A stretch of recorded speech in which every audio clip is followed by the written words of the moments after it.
Hey, everybody. Today we're talking about one of my favorite subjects, content creation, but with a little spin, because I don't want to just talk about content creation as a generalization.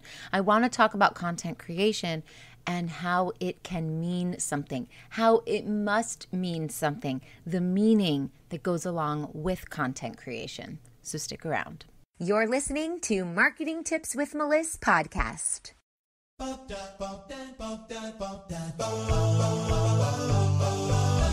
Welcome to Marketing Tips with Meliss podcast. And now your host, Meliss-Ep. So I want to know if the words content strategy stresses you out. Like, oh no, not another thing that I need to go create. Are you starting to feel crazy when it comes to content creation? So if you've ever wondered what I'm talking about when I say content strategy, or you've gotten a little nervous, like a little feeling inside like, maybe I'm falling short, I just want to begin by saying it's totally okay.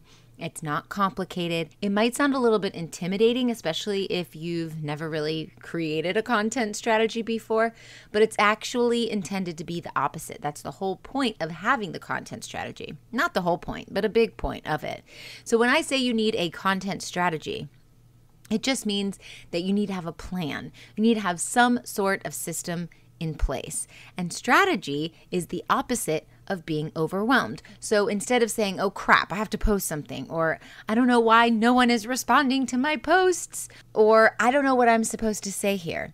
Instead, it's more like being able to talk to your people, to your target market, to your dream clients, to your prospects about things that they really care about.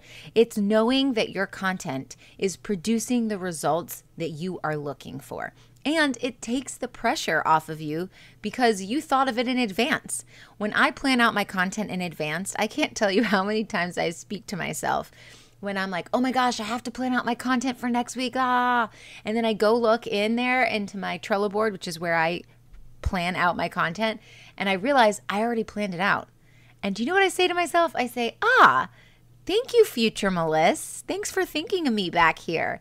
Because when you plan it out, that's basically what you're doing.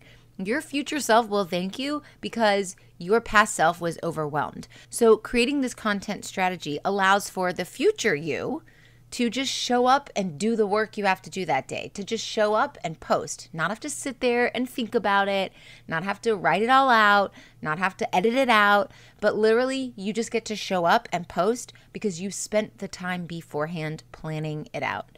So get a system in place, whether it's about what type of content you're posting or where you're posting it, or just having a weekly schedule, like on this day, I'm going to do this thing.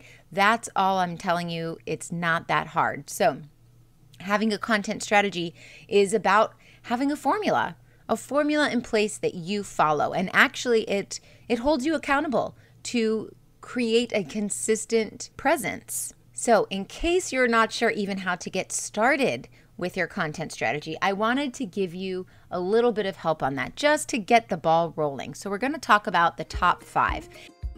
Do you struggle with posting content on social media? Is it difficult to show up consistently? Or maybe you're overwhelmed by what to post where? That's why I created my complete content strategy toolkit, a comprehensive digital toolkit to efficiently and consistently create meaningful content that converts.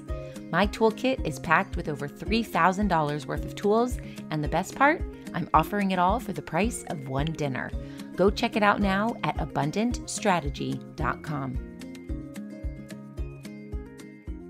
Now, I know that coming up with consistent content that adds value can become a bit of a challenge sometimes if you just can't think of anything to post. So one of the things I think is really helpful in keeping your content ideas flowing is knowing your ideal client's top 5 worries. So I want you to think about, what are those worries? What do they worry about? What are they frantic about and stressing over? Some people call this pain points, but it doesn't really matter what you call it. What matters is that you really know them inside and out. So once you do this, I want you to make sure that all of your content addresses those worries, and it shows how your service can really help provide that extra step or that solution or result. So, number one, I want you to create content around each one of these top 5 worries where what you provide is the solution for their pain. This will never get old. This is like marketing 101. Think of what their pain is and you create content that provides that solution to that pain. People don't get tired of having their biggest worries solved. It feels good. And when you make someone feel good, they stick around. They want more of that. So whenever you get stumped for ideas, just go back to the basics, go back to the top 5, and then write content that addresses each and every one of those 5 points. Number 2, remember that people need repetition to remember something and that not everyone sees your posts every day. So don't worry about repeating yourself. I repeat myself all the time. For those of you who have listened to every single one of my podcasts, you have heard me repeat myself.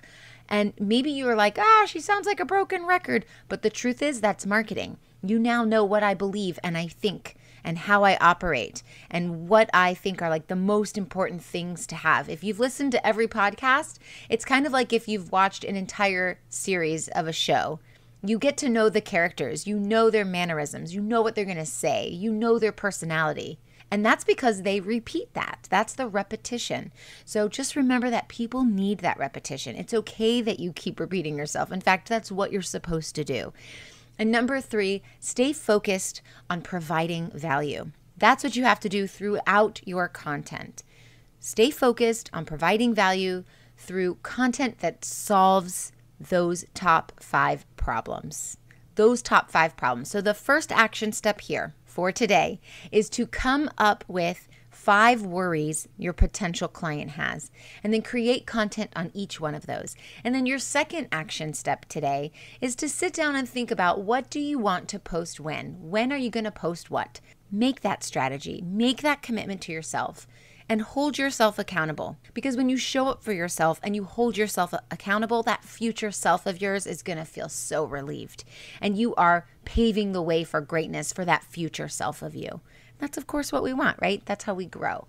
So I hope you found this helpful, and I'll talk to you soon.